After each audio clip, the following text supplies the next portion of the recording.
nós teremos aqui uma série de debates, vou chamar aqui de debate especial. De um lado nós temos um criacionista, do outro lado nós temos um evolucionista, e nós vamos discutir esse assunto, né?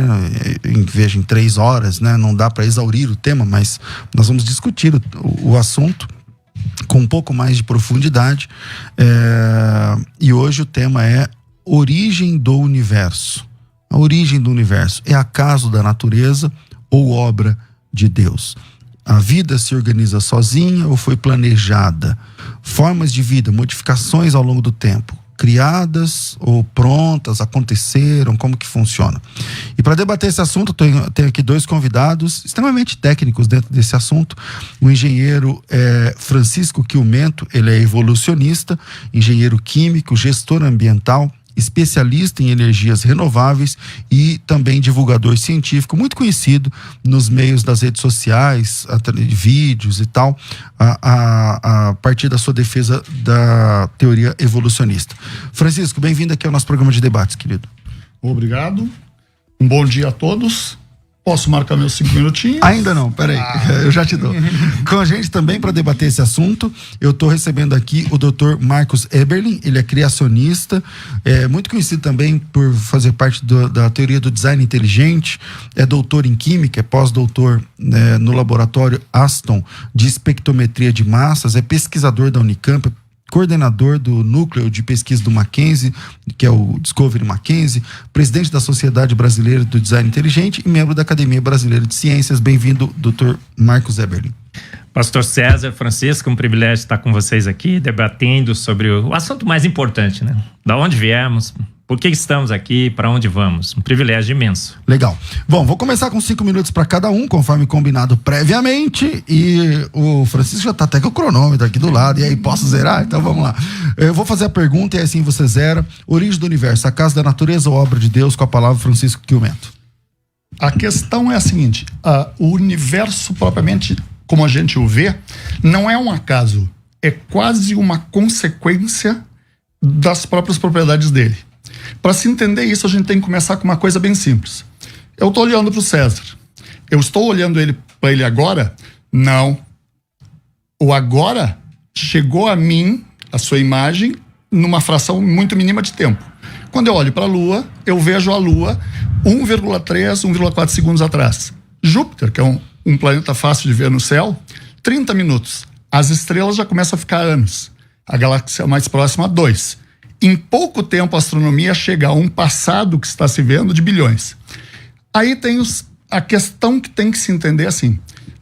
Num determinado momento, no século XIX, não se entendia como é que se podia tratar o universo como um todo. Ele era um objeto que não era tratável pela ciência. A gente tratava questões locais. Calor, gravidade local, tal como Newton fez, o campo eletromagnético, Marcos. Quando surge a teoria da relatividade geral, em 1915, Einstein aplica a teoria da relatividade ao universo como um todo. E em pouco tempo ele percebe o seguinte: o espaço tem que estar se alterando. Não é a distância das coisas, é aquela coisa onde os corpos do universo estão. Avança a ciência, Friedman, Lemaitre, inclusive era sacerdote, percebem que esse momento que Einstein titubeia sobre isso, realmente o universo não podia estar com o mesmo tamanho. Então começa a se supor que no passado ele poderia ser maior encolhendo ou menor e ampliando-se e aumentando. Em 29, Hubble observa que as galáxias num quadro geral estão se afastando. E isso vai avançando até o momento que se percebe distâncias de dezenas de bilhões de anos, pelo menos. Mais de dezena de bilhão de anos de idade, exatamente por essa distância. Uhum. Com o avanço da ciência no campo, que se chama cosmologia, a ciência que trata o universo como um todo, se percebe a seguinte questão: esse passado, que foi mais compacto, teria que ter uma temperatura e densidade mais alta. Então o universo, nesse momento, tem uma composição que está se alterando até hoje.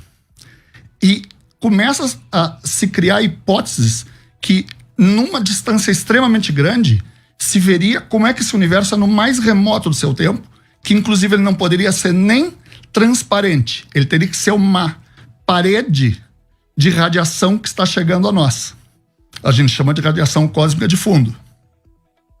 Essa hipótese se comprova através de um ruído de radiação cósmica de fundo no final dos anos 60 e começa cada vez mais a se ter certeza que o universo evoluiu em temperatura, tal como uma xícara de café esfria numa mesa.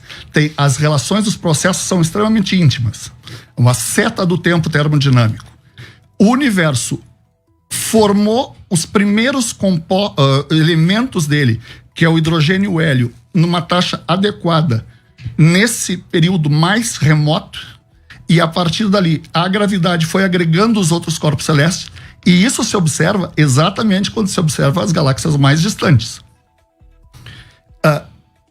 Tudo tem sempre se configurado no campo científico para se entender que a alteração, o evolutio, que a palavra evolução vem do desenrolar pergaminhos, vem do universo nesses 13,7 bilhões de anos, a partir de um ponto inicial, que não é o surgimento de tudo. Isso tem que ficar muito bem claro. Como diz o grande cosmólogo brasileiro Mário Novello, dizer que é a origem de tudo, esse momento inicial há 13,7 bilhões de anos atrás, que pode inclusive ser apenas uma passagem de um estado anterior que nós não entendemos, nós não temos como ver, a ciência tem seus limites. É um mito de criação científica. O que nós sabemos é que o universo, a partir desse período extremamente remoto no tempo, que nós medimos hoje com bastante precisão, de 13,7 bilhões de anos, ele tem se alterado no tempo. Em suma, ele evolui. Tá, ok. Bom, obrigado pelo tempo aí. Eu vou fazer a mesma pergunta para o Dr. Marcos Eberlin. Marcos, o universo, a origem do universo. O Francisco falou, mas no final ele disse, mas ainda não é a origem, né? No final ele disse, ainda não dá para marcar ainda nos 13,7 a origem. A origem do universo, acaso da natureza ou criação? A decisão de alguém que cria, de alguém poderoso, ou obra de Deus? Vamos lá, sorteio também. Deixa eu zerar aqui também o meu cronômetro para ficar igual, tá certo? O senhor tem também 5 minutos. Pastor César, Francisco, eu tenho 20 razões para entender que o universo é obra de um designer que eu entendo que é Deus. Porque esse universo teve um início. Esse universo iniciou sem matéria, sem energia, sem tempo, sem espaço. Portanto, para quem pudesse, se alguém pudesse dar início a esse universo, teria que ser um ser imaterial, um ser todo-poderoso que tivesse toda a energia, um ser atemporal fora do tempo e um ser ilimitado, não limitado ao espaço e o tempo. Então a gente percebe que um universo que partiu sem matéria, sem energia, sem tempo, sem espaço, precisaria de um iniciador que fosse imaterial, todo-poderoso, atemporal e não limitado no espaço-tempo. Um designer, Deus. Eu acho, a segunda razão, se eu não acreditar em Deus, eu vou ter que acreditar então que o nada, porque não existia nada na origem do universo, pegou o nada. Para fazer o que com esse nada? Nada. Então o nada pegou o nada para nada por nada e do nada fez o tudo. Um universo magnífico, maravilhoso que nós vemos.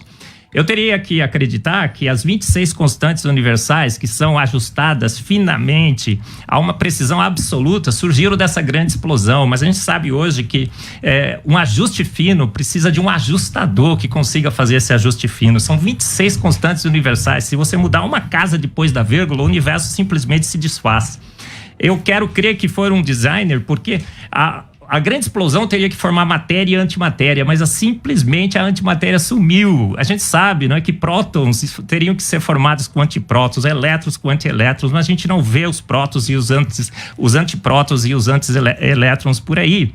Essa antimatéria simplesmente sumiu. Alguém deu sumiço nessa antimatéria. Nós vemos nesse universo um sistema solar perfeito, magnífico, que acomoda um planeta com mais de 1.200 condições únicas que só o planeta Terra tem. Do lado da estrela perfeita, uma estrela estável, que tem uma estabilidade por 5 bilhões de anos, uma estrela que emite a luz certa, no ultravioleta, no infravermelho e no visível. A gente vê que o planeta que acomoda a vida está na melhor galáxia possível, a Via Láctea. Ela é espiral, planar, perfeita para acomodar a vida. A 7ª razão, a gente tem água nesse planeta com 74 propriedades físico-químicas únicas. Esse planeta acomoda a água nos seus 3 estados essenciais para a vida: sólido, líquido e gasoso. Nós temos no planeta Terra, a 8ª razão, a química perfeita entre o carbono e a água. A química do carbono na água é perfeita. O solvente perfeito para a química das moléculas orgânicas. Nós temos as velocidades certas, a temperatura certa, o meio certo. Nós temos na Terra o único planeta conhecido com 60 elementos indispensáveis para a vida. Os 60 elementos químicos encontramos no planeta que acomoda a vida. A gente sabe hoje que a Terra está na suíte presidencial do universo.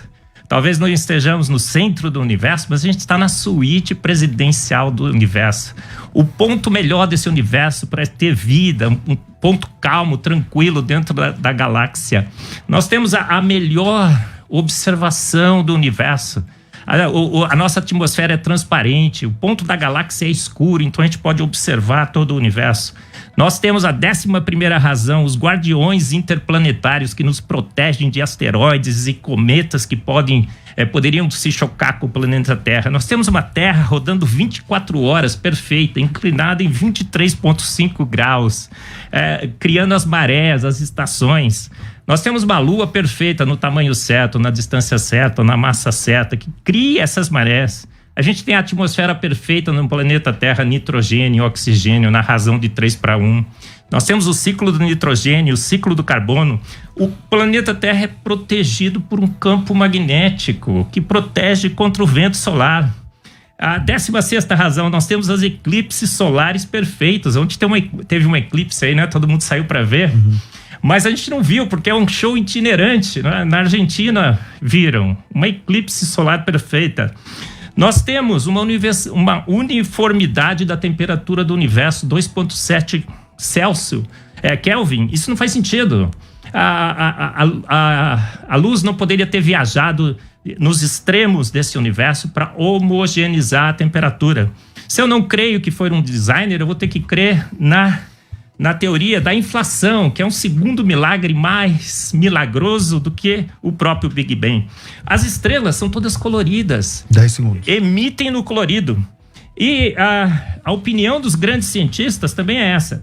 E o pior, pastor César, a gente tem a foto. Tiramos fotos de galáxias antigas de 3,5 bilhões de anos e essas galáxias estão prontas. Ok. Então a gente tem uma prova definitiva de que o universo foi feito pronto. Bom, tá aí o Marcos lutou aí para dentro de 5 minutos apresentar 20 razões, né, e tal, tudo mais. Francisco, esse lance da falta de antimatéria não seria uma prova interessante para perguntar para o criacionista, tá bom, se não tem antimatéria, como é que dá para explicar a origem de tudo? Aí que vem a questão. Está aí o universo. Ele tem essas propriedades, taxa de matéria e antimatéria, que para o nosso caso é um saldo. Nós não sabemos como é que surgiu esse saldo de matéria. Pode ter várias relações, inclusive com uma coisa chamada matéria escura, que é uma matéria que não interage com a luz. Por isso que ela tem esse nome que, inclusive, não é muito agradável. Aí, a questão toda é a seguinte. Esse é um perigo. Nós não sabemos. Eu não posso dizer que é por algum motivo. Ciência não se constrói assim. Isso a gente chama uma falácia do apelo à ignorância. Ao eu não saber, não pode ter acontecido de determinada maneira. E uma argumentação negativa quando eu digo que, ao eu não saber, eu afirmo que não pode ter sido, então tem que ter havido um agente que produza. Exato. Agora, há mistérios imensos. Por exemplo, não é só questão da inflação na formação do universo com homogeneidade que se percebe. Pode ter havido um momento no passado, existe a hipótese, que a velocidade da luz, dado aquela densidade do passado no universo, não se comportava como ela se comporta hoje. As portas estão abertas para isso. Mas nós não podemos fazer a seguinte afirmação. Não sei, portanto houve a ação. Passa a ter a ideia que toda a solução passa das dúvidas humanas por dizer alguém fez. Isso é uma afirmação perigosa em ciência. Então é melhor dizer, não sabemos, estamos pesquisando. Então, bom, ok. Então, a questão da antimatéria, a resposta evolucionista é não sabemos. Não Ok. sabemos. Marcos Eberlin. Olha, a ciência não é um apelo à ignorância, concordo. Mas a ciência é a arte de propomos teorias que são fundamentadas no que sabemos. Então, as minhas 20 colocações que eu coloquei aqui, não é? As 20 razões, muitas são porque eu sei. E quando nós temos duas teorias concorrentes, a gente tem a obrigação como cientista de avaliar o que uma teoria sabe e o que outra teoria não sabe. O que uma teoria explica e o que a outra não explica. Então, quando você diz que a antimatéria sumiu e que a gente vai descobrir isso, quando se descobrir, talvez eu considere a evolução do cosmos. Mas a ciência é feita o que a gente sabe aqui e agora.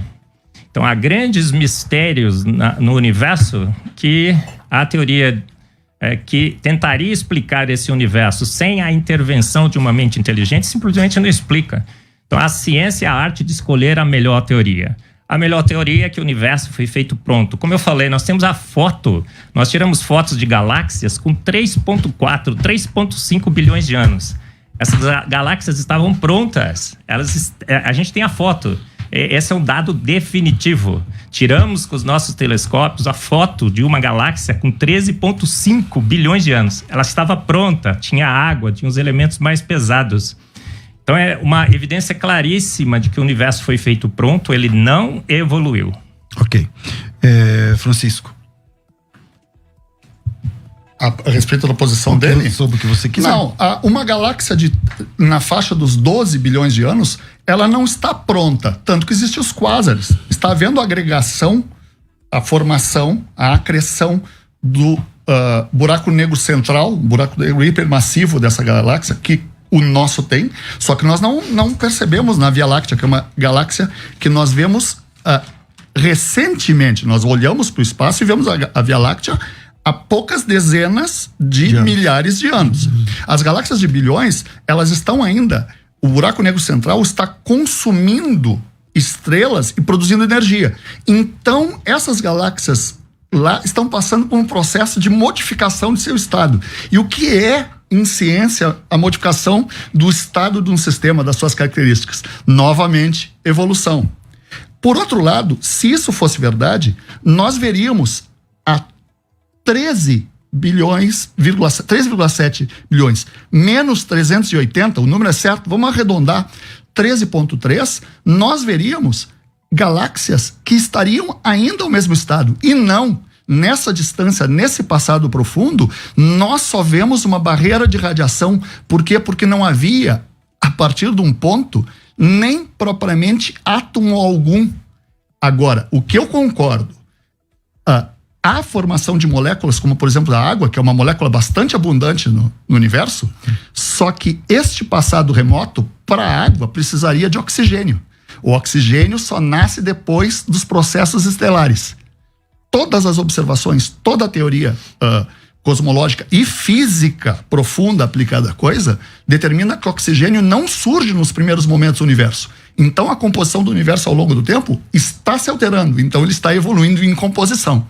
Bom, primeiro eu quero agradecer porque vocês estão respeitando assim, rigorosamente o horário, isso é muito bom. Eu comecei com o Francisco 5 minutos, depois o Marcos 5 minutos, depois cada um tá falando 2 minutos, e ele começou por ele, vou terminar com você, a gente fecha esse bloco. No próximo bloco vai ser perguntas e respostas entre vocês. Marcos. Contra dados não há argumentos. A foto que foi tirada, por exemplo, da GNZ11, mostra um redshift, um deslocamento por vermelho, que eles medem por um fator Z de 2,07. Isso só bate com uma galáxia de 3 bilhões de anos após o Big Bang. Então ela não poderia estar lá. Quem fez essa medida, ele disse o seguinte: é como se a gente estivesse escavando Roma e encontrasse nos detritos da Roma moderna. Não faz o menor sentido. Então, a foto de galáxias antigas de 3,5 bilhões de anos para mim, é definitivo, é dado. Não é inferência, não é alguma coisa que a gente está propondo, a gente está vendo. Essa luz chegou aqui e nos mostrou que essa galáxia está pronta. Ela foi formada pronta com água e elementos pesados e com um deslocamento para o vermelho de 3 bilhões de anos que não poderia estar lá. Então nós temos evidências e mais evidências. A antimatéria não está aí, o planeta tem um ajuste fino espetacular de 26 constantes universais. Há toda uma evidência claríssima de que uma mente inteligente orquestrou, sincronizou e estabeleceu o universo como o vemos hoje. Nesse segundo bloco, que vai funcionar como último, a gente vai até 11h50, 11h51. Eu quero deixar um pouco mais de liberdade para os nossos convidados. E eu vou comecei com o Francisco, vou continuar aqui até para terminar, senão vai ficar desigual. Francisco, você vai fazer perguntas agora e ele também vai fazer pergunta, e você vai fazer perguntas e responder perguntas, tudo bem? Então você tem um minuto para fazer a sua primeira pergunta para o Marcos. Marcos, você diz que o universo foi entregue pronto. E você diz que tem uma galáxia muito distante, o redshift, para as pessoas entenderem, é uma coisa parecida, só que para a luz, com aquele som, aquela mudança no som de uma moto passando. Lembrando o César, a moto passa e faz e altera. Em luz a gente chama efeito Doppler-Fizeau. Se você diz que tem uma galáxia com um redshift, um deslocamento para o vermelho de tanto, é sinal que ela está mudando de posição. Se as galáxias estão mudando de posição, é sinal que o universo está mudando a configuração. Então você concorda que o universo está evoluindo no tempo conforme a sua distribuição no espaço? Francisco, o universo o universo não é estático. Obviamente ele não seria estável, estático. E a gente sabe muito bem que ele está se expandindo. Inclusive, eu sou do design inteligente, eu defendo cientificamente as minhas posições, mas também sou sou criacionista. E a palavra de Deus, Francisco, diz em 17 capítulos que Deus expandiu, esticou o universo. Então isso é uma constatação, inclusive, que a gente pode tirar pela Bíblia, pela palavra de Deus. Então a expansão do universo, ninguém duvida. Agora, ele foi feito pronto porque as fotos do universo que nós temos tirado têm mostrado isso. A gente não vê galáxias em formação, a gente não vê estrelas em formação, elas estão lá. As nebulosas estão formando estrelas. A gente já prospecta esse universo, Francisco, há séculos já, né? Galileu Galilei, que estabeleceu o primeiro telescópio, a gente não viu sequer uma estrela se formando.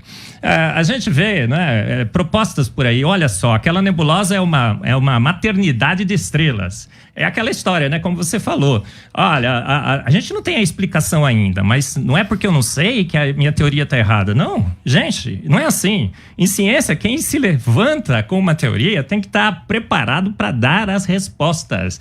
Teorias que não se sustentam em dados, em evidências, tem que cair. Não pode ficar esperando essas evidências chegarem. A melhor explicação, sem dúvida nenhuma, para uma foto que nós tiramos de uma galáxia pronta, 13.4, 3.5 bilhões de anos. Se ela está pronta, se ela tem água, se ela tem os elementos mais pesados, o universo foi feito pronto. Esse é um dado inquestionável. Tem inferências filosóficas e teológicas que talvez você não goste, Francisco. Não tenho nenhum problema com isso. Gosto a gente não discute. Mas a constatação nos fatos é essa.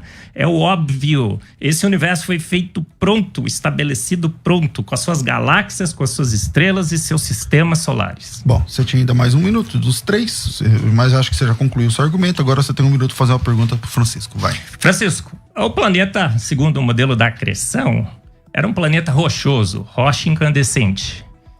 Portanto, ele não poderia ter água. Da onde veio a água do planeta Terra? A água do planeta Terra? Sim. Por ele estar incandescente? Não, ele partiu incandescente, a rocha esfriou, concorda? Esse é o modelo da evolução do universo.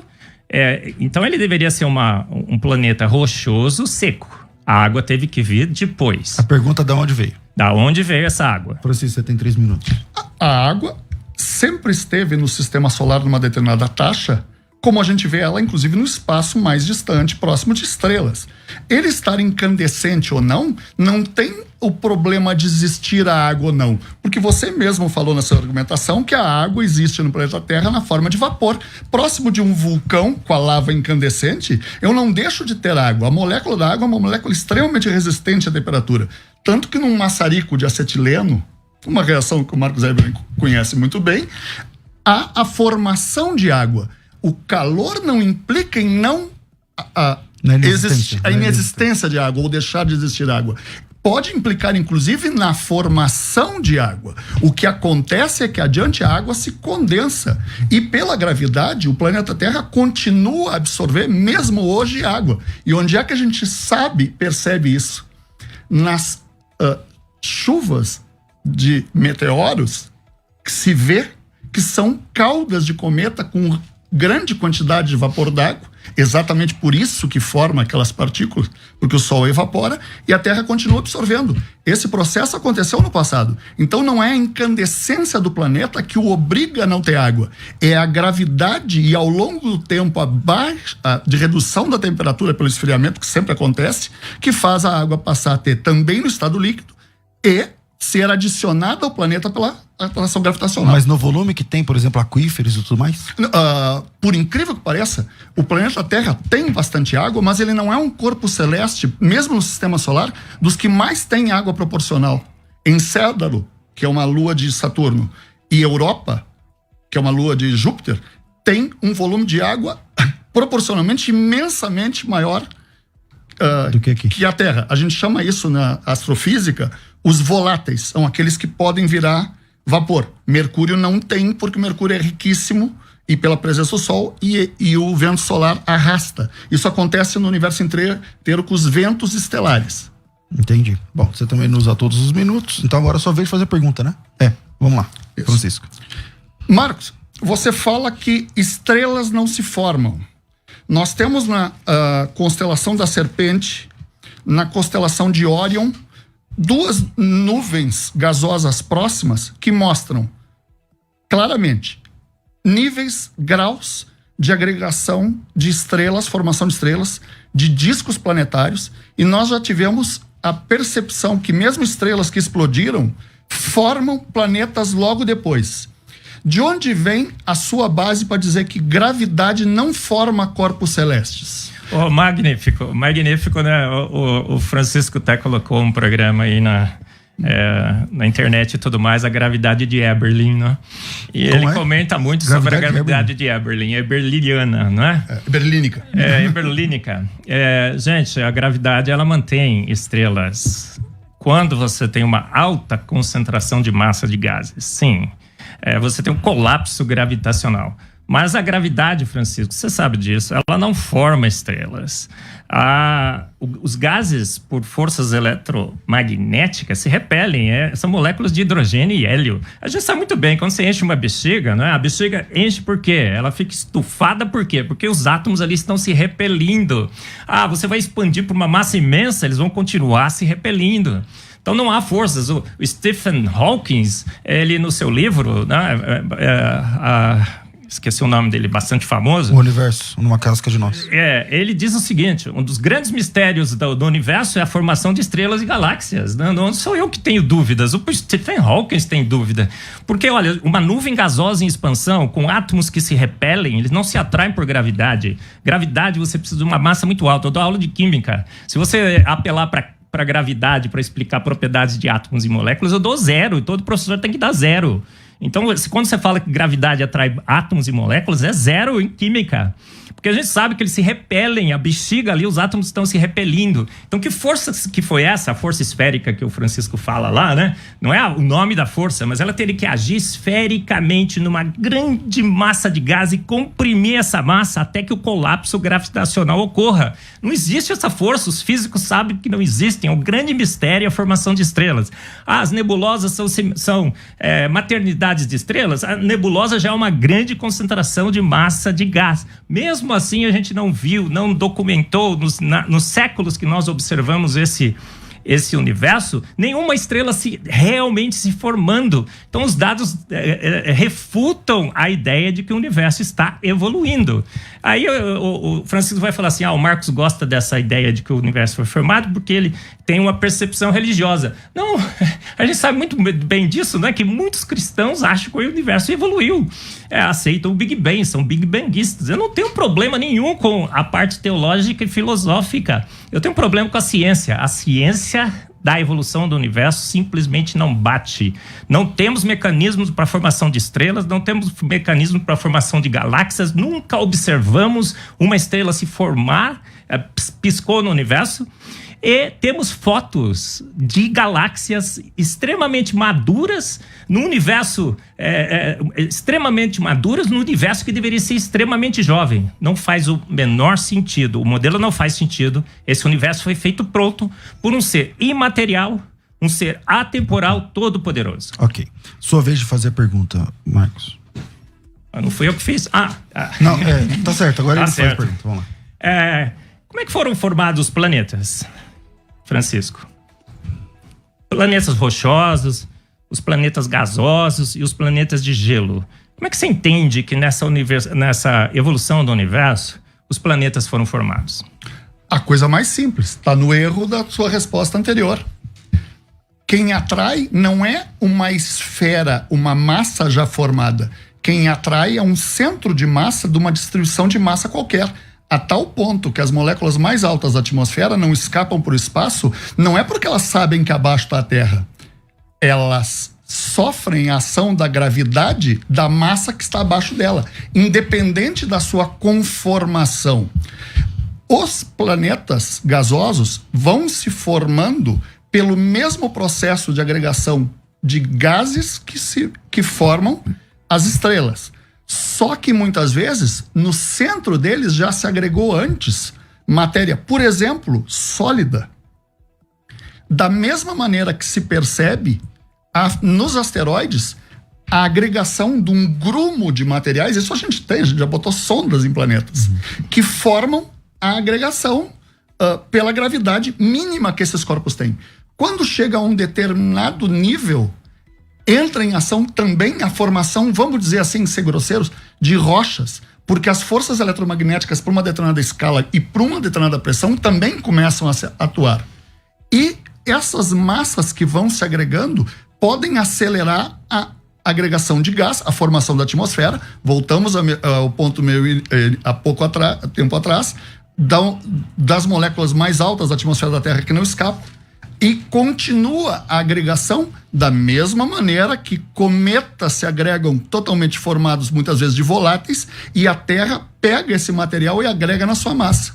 E nós temos uma evidência banal. Nós percebemos que há asteroides que formam tipo aqueles bombons de duas peças grudadas. É muito comum em biscoito de polvilho. Seguido tem dois agregados. Forma tipo um halteres. E o que é isso? São duas massas de um determinado tamanho, mas que ainda não puderam formar um corpo celeste perfeito. E uma coisa bem simples. Se nós soltarmos um objeto trivial, tipo um dado, um cubinho, um dado de jogo, é um cubinho de 1,5 centímetros de lado, a alguns centímetros no vácuo do espaço, sem outra ação qualquer, sem gás algum, sem sopro algum, vamos ser simples, em 1 hora esses dois corpos vão estar grudados.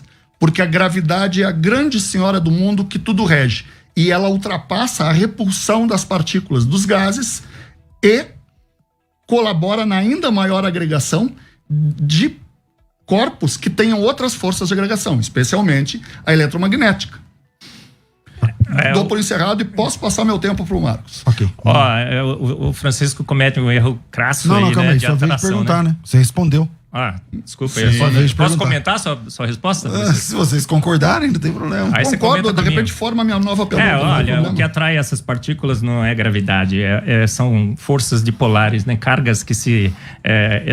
eletronegatividade, eletricidade estática. A gente sabe que as forças de Van der Waals, né, que seria o que eu acho que o Francisco imagina, são fraquíssimas. A Terra atrai a sua gravidade, a Terra, uma grande massa de sólido, atrai os gases, mas os gases da nossa atmosfera, as moléculas de hidrogênio e hélio, gente, estão se repelindo. Elas querem ir para o espaço, o que atrai a Terra.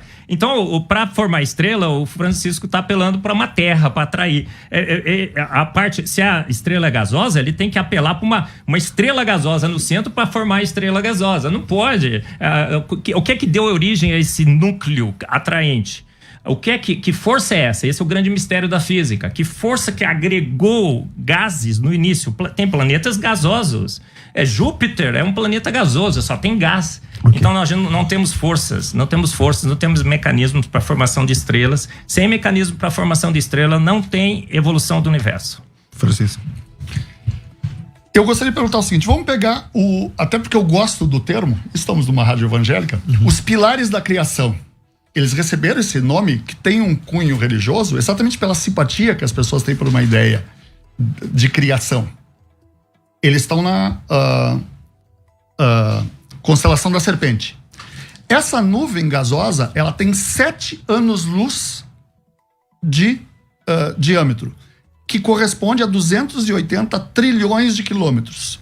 A massa dela, em astrofísica, em cosmologia, a gente usa muito, principalmente em astrofísica, a gente não fala mais de quilotonelada, a gente fala de massas solares.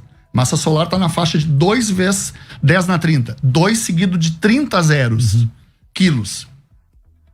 Essas nuvens gasosas têm uma massa na faixa de centenas de massas solares. Olha o tamanho disso. Como é que você afirma que uma nuvem gasosa, uma região de uma nuvem gasosa com essa massa, não tem um centro de massa que obedeça simplesmente à gravitação de Newton? Essa que é uma dúvida que eu tenho. Como é que você coloca que existe essa massa lá, e massa atrai massa, e ela não agregue matéria convergente ao centro? Um problema que inclusive já era da mecânica newtoniana e se manteve um problema na relatividade. A matéria agrega. E embora a gente possa dizer tudo que sobe tem que descer, e isso é falho porque a gente lança objetos ao espaço que nunca mais voltam, se algo tem massa, um dia se agrega. Essa é uma questão fundamental no universo e que conduz à sua evolução. Como é que você diz que isso não acontece? Francisco, força gravitacional é constante gravitacional M1 vezes M2 dividido por R ao quadrado. Acho que você esqueceu a fórmula de Newton.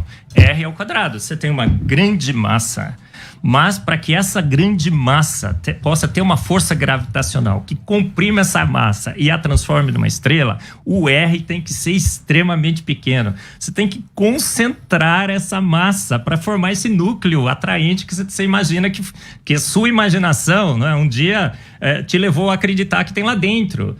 Então você não adianta ter massa, não tem muita massa, você tem que ter raio extremamente reduzido, você tem que comprimir essa massa. Esse é o grande mistério da física. O que comprimiu essa massa? A gravidade não foi. E a única força que a gente pode apelar para a formação de estrelas é a gravidade. Eletromagnetismo repele átomos, repele moléculas. Átomos de hidrogênio, átomos de hélio não se atraem, eles se repelem, por isso que eles são gasosos. Então essa história de que apelar para a massa, a gente tem que esquecer, não pode esquecer que o R ao quadrado está dividindo M1 vezes M2. Eles teriam que estar extremamente próximos para você passar o colapso gravitacional, depois a estrela se estabiliza. Estrelas formadas estão por aí, eu sei. Quem é que as formou, que é o grande mistério da física? A inferência por um design inteligente, por um Deus todo-poderoso que a fez, é extremamente racional, é baseado nos dados e nas evidências. Sua vez de fazer pergunta, Marcos. Francisco, vamos voltar à questão da água. Posso voltar na mesma pergunta, né? Sem problema. Muito legal. Você disse, então, que o vapor de água que estava ao redor do nosso planeta condensou. Você acha que o vapor, que essa gravidade conseguiu reter, é suficiente para formar 2/3 da nossa superfície coberta por oceanos? E a gente sabe hoje que entre 400 e 700 quilômetros da crosta terrestre já existiu ou deve existir ainda um oceano que tem muito mais água do que na superfície.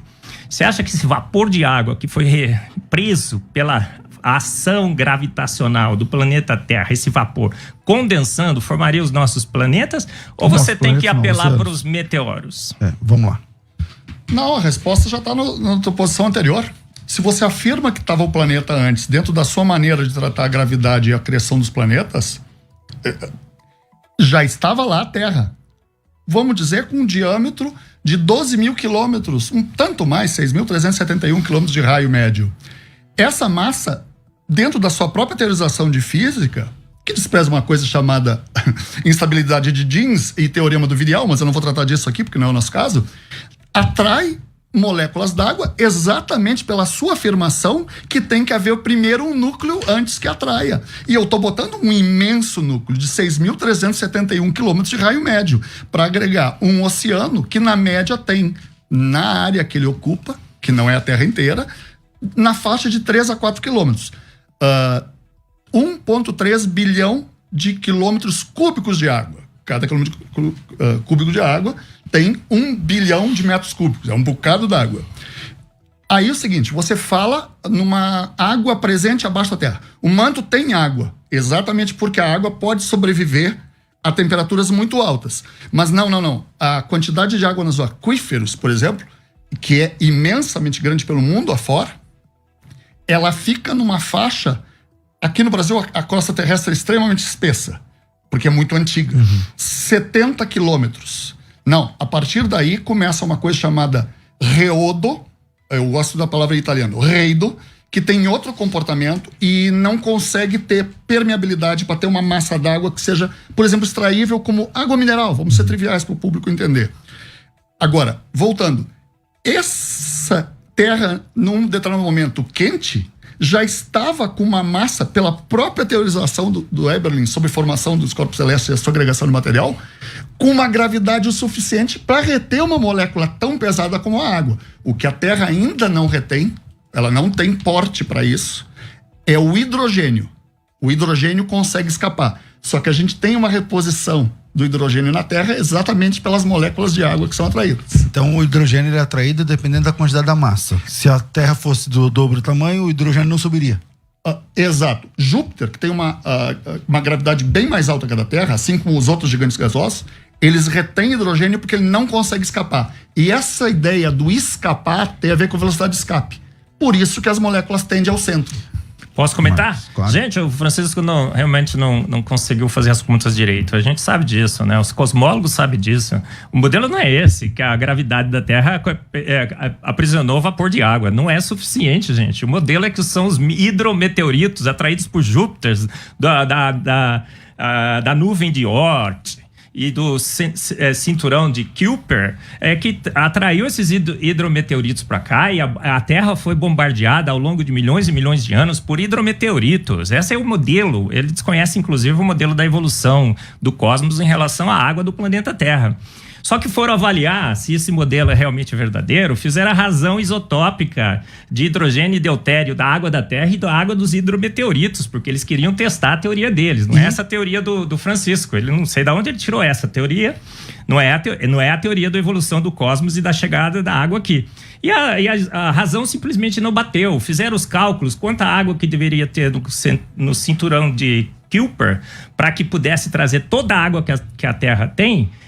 A massa de gelo que deveria ter lá excede a massa perdida do universo, que é o que eles chamam de matéria escura. Então o modelo não faz o menor sentido. Olha, Rogério César de Sequeira Leite, na Folha de São Paulo, em 31 de agosto de 1997, comenta todos esses modelos e ele fala que loucura. E no final ele fala assim, olha, quem tem uma teoria dessas, dos hidrometeoritos, agora uma nova, né, de que o planeta Terra reteve o vapor de água, isso é impossível, Francisco.